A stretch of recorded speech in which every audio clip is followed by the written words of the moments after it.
Jennifer, a packed hall here tonight in the Felons to hear from our comrades in the Basque country. What do you expect to be hearing?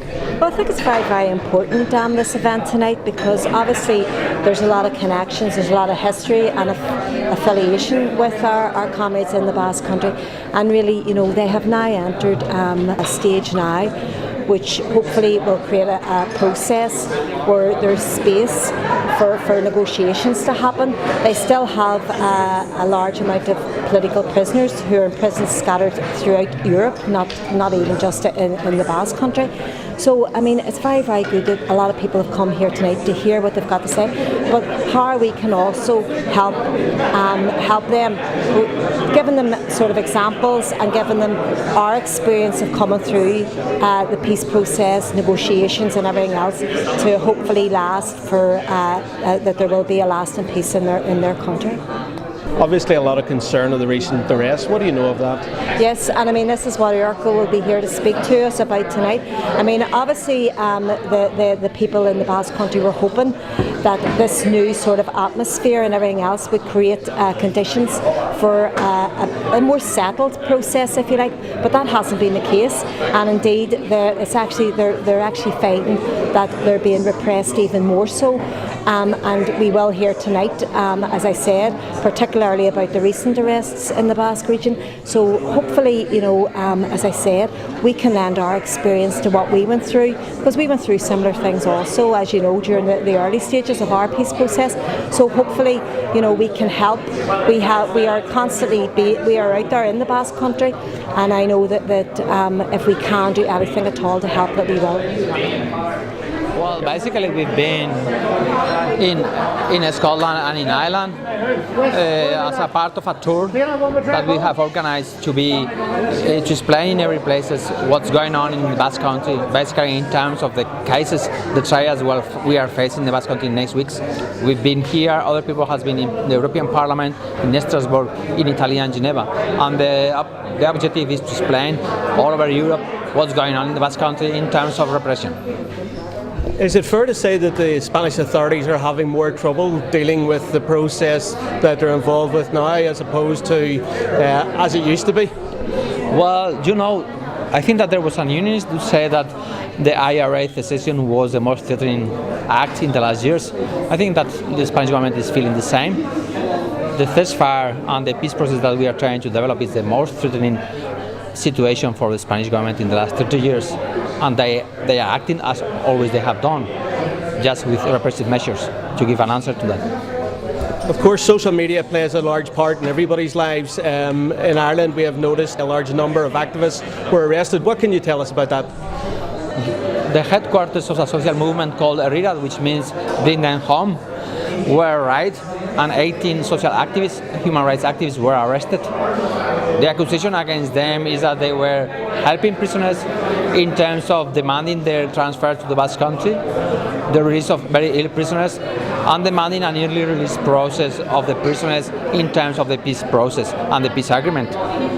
Basically, that was the accusation, and they have accused them because of this fact of being members of a terrorist organization. At the courts, the judge has decided to release them on bail, but the pending accusation is being member of a terrorist organization. So they are facing an accusation of between 8 years and 12 years of imprisonment. You mentioned earlier that there are over several hundred Basque prisoners still in jails. I guess there's no country in Europe that understands political prisoners like our own. What can we do in Ireland to support? Well, basically, in Ireland we have had and we've got a lot of support from the Republican movement.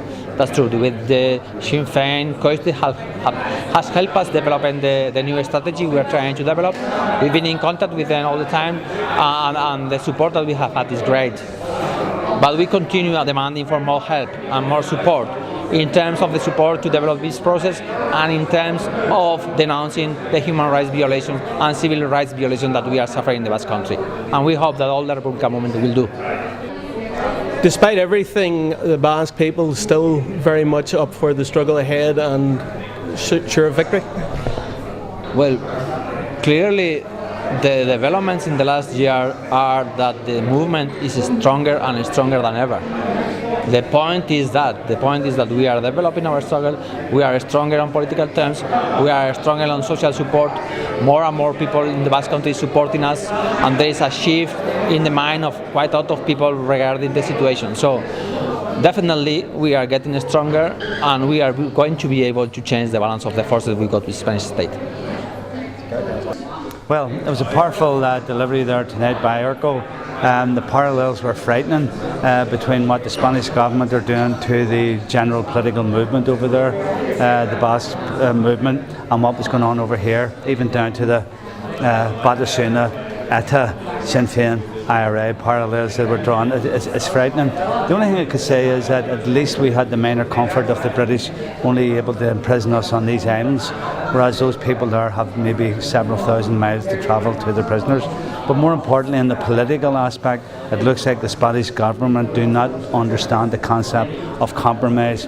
They don't understand the concepts of giving a little to get a lot more, which the ETA has obviously given with the period of time here with the ceasefire underway 2 years, and absolutely no indicator from the Spanish government of a preparation to talk to the political representatives of the Basque people.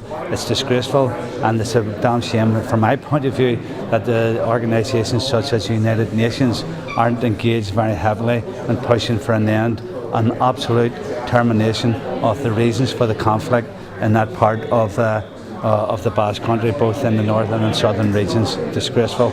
We heard the story tonight, powerful moving story. I know these people are lobbying throughout Ireland, Britain and other parts of the world, and that's what they have to do, because that's what the Irish Republican supporters did throughout the 1980s and 1990s, and for us it eventually worked. It will work for them, but it's a hard road. And what we had to find out tonight is what can we do to support them, and we were told what we can do to support them. So the trick now is action.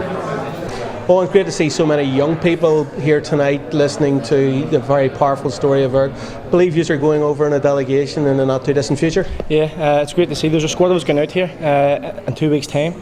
It's a Sinn Féin Republican Youth a delegation. And being here tonight has informed me completely a hell of a lot more of the political situation in the Basque Country at the minute. All of us are fully aware of the situation which is happening just recently with the 18 activists who were arrested. So by being here tonight and by going out there, it's completely motivated us a hell of a lot more just to continue and stand in solidarity with our comrades in the Basque Country. I noticed an awful lot of your comrades have been on social media and support. How do you gauge the atmosphere within young people for their support for the Basque struggle? Yeah, well, it's a tool which should be it's used to our advantage in this day and age. It's the simple things like sharing the posts and liking the posts and tweeting and retweeting. But then again, it's good to get a personal touch in. And from all of us who have been here tonight, I'm sure that we'll go home and we'll say how much of an influence it was on us all. Because it's wee things like that which will completely popularise and get the attention of the masses. Well, I thought it was striking, the parallels first of all, and I suppose for me the main sort of priority would be in ensuring that people don't allow what we used to call the securocrats within the system to set your agenda, because that's in fact what they would be doing if they were able to curtail the onward development of the Basque peace process. And people have to bear that in mind all the time, that there are all these negative forces within the system who will always try and take it back. And we all remember the Jim Molyneux phrase that the ceasefire, the IRA ceasefire of 1994 was the worst thing to happen to unionism since partition. So, that's a massive lesson. It was a massive lesson for us, and we surely have to try ensure that other people learn that lesson as well. What would you call on the progressive people throughout Ireland to do to help support the Basque campaign? I think that as long as the prisoners understand that the opposition, the reactionary forces within the country are going to attempt to use and abuse every opportunity that they can to delay the development of the peace process. As long as the prisoners are aware of that, that is a key thing. For people here in Ireland, for progressive people across Europe, who can understand the anti-colonial nature of the Basque conflict, I think that support for the Basque prisoners is key.